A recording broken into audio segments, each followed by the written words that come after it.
हरे कृष्णा। हम तो कृष्ण भगवान का भक्ति करते हैं, फिर नरसिंह देव का क्या रोल है हमारा भक्ति में।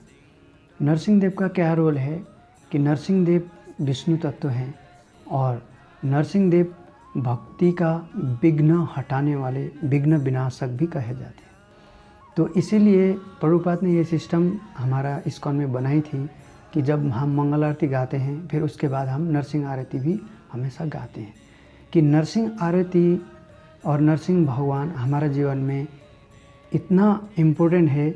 जो भक्ति जीवन में स्पेशली जब हम प्रचार कार्य करते हैं और लोगों से बात करते हैं, साइंटिस्ट हो गए और जो नास्तिक हो गए, जो भक्ति के एंटी चलते हैं, उनके साथ हमको डीलिंग करना पड़ता है अथवा एक भक्त को डीलिंग करना पड़ता है।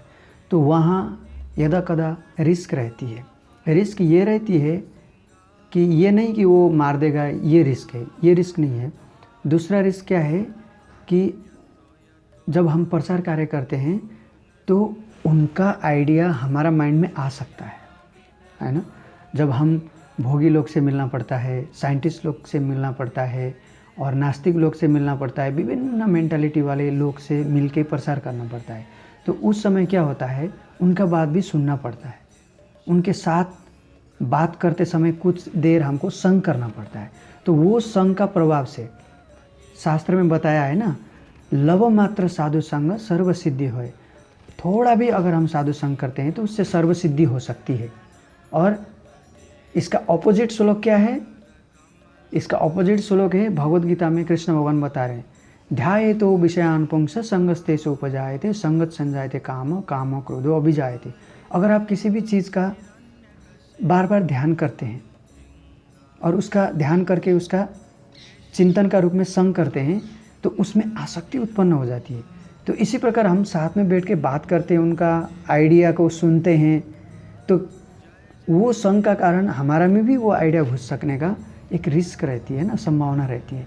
तो इसलिए भक्ति में ये सब विघ्न है ना। भक्ति विनोद ठाकुर ने भी बोले हैं, जड़ विद्या सब माया र वैभव तुम्हारा भजने र बाधा, अनित्य संसार मोह जन्माइला जीव के करे गाधा।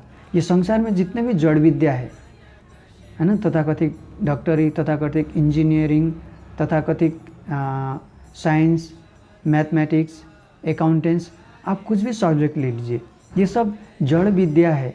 इससे केवल घास बास कपास और सुरक्षा, ये सब चीज़ें मिल सकती है आपको। इससे बढ़कर पंचम पुरुषार्थ भगवान का प्रेम इससे नहीं मिलता। तो क्या है, ये सब जड़ विद्या है, ये संसार में रहने के लिए आवश्यक चीज़ है। इन चीज़ों के साथ अगर हम कांटेक्ट में आएंगे तो स्वभावतः हमारा भजन में बाधा बन सकती है और अनित्य संसार में हमको मोह जन्मा के हम इतने पढ़े लिख कर भी, इतने ज्ञानी बन के भी हम गधा बन सकते हैं भगवान के नज़र में। इसलिए ये सब विघ्न है भक्ति में। तो ये विघ्न से हमको कौन बचाएगा? ज्ञान कहाँ तक काम करती है हमको ये विघ्न से बचने के लिए? भगवद गीता और भागवत रामायण कहाँ तक काम करती है? और हम कितना ले सकते हैं ज्ञान ताकि हम अपने आप को बचा पाएँ? कभी कभी ज्ञान उल्टा हो जाता है। जब हमारा व्यवहारिक जीवन में ये सब लागू करने का कोशिश करते हैं तो वो हमने जो अर्जित किया हुआ ज्ञान है वो काम नहीं करने लग जाती है। तो उस समय हमको एक सुपर पावर, अपने हायर अथॉरिटी का कृपा का आवश्यकता पड़ती है।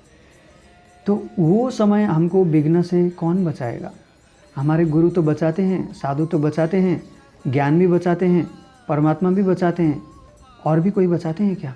भगवान नरसिंह देव का भक्ति अत्य आवश्यक है।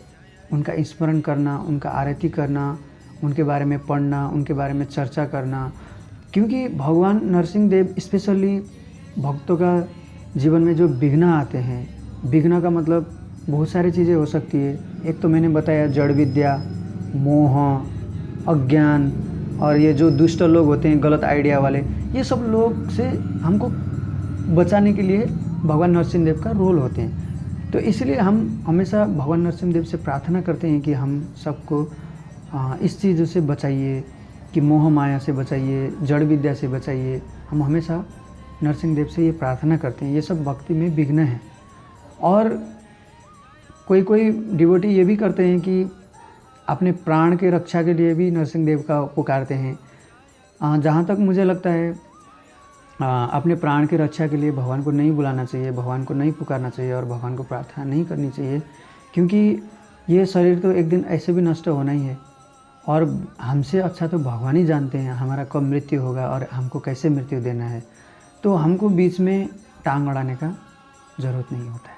हमको बस अपना कर्तव्य पूरा करना है, हमको अपना साधना पूरा करना है, हमको गुरु साधु का वचन को पूरा करना है, हमको मिशन को आगे बढ़ाना है, प्रचार करना है, हमको अपने आप को माया से बचाने के लिए प्रयास करना है और भक्ति में आगे बढ़ने के लिए प्रयास करना है। बस हमको ये सब चीज़ ही करना चाहिए, बाकी सब चीज़ भगवान करते हैं। तो भगवान जो करते हैं तो उसमें अगर हम ऑर्डर देंगे भगवान आप ऐसा कर लीजिए, तो ये एक साधक के लिए, एक सेवक के लिए ये अच्छा प्रतीत नहीं होता। तो इसलिए हम भगवान नरसिंह देव से कभी भी इस तरह का प्रार्थना हम कभी ना करें। और भगवान नरसिंह देव जल्दी प्रसन्न होने वाले भगवान भी हैं और भगवान नरसिंह देव को एकदम टॉलरेंस वाला भक्त पसंद होता है। इसलिए भगवान कृष्ण भी बोलते हैं ताम तितिक्षस्य भारत। आपने प्रहलाद महाराज का जीवन तो देखा ही है कि प्रहलाद महाराज ने कितना टॉलरेंस दिखाया और नरसिंह देव ने उनको कितना प्रेम दिया, है ना। तो भगवान नरसिंह देव का स्मरण के लिए आज नरसिंह चतुर्दशी का दिन हम उपवास बैठते हैं। उपवास का मतलब होता है उपवास, कि भगवान का सामने बैठना, भगवान का पास बैठना, भगवान का नज़दीक बैठना। तो ये उपवास हमको याद दिलाता है कि हम भगवान नरसिंह देव के पास में हैं, सानिध्य में। तो इसलिए हम उपवास बैठते हैं। हमेशा भगवान नरसिंह देव का आरती अटेंड कर लीजिए, भगवान नरसिंह देव का स्मरण कर लीजिए।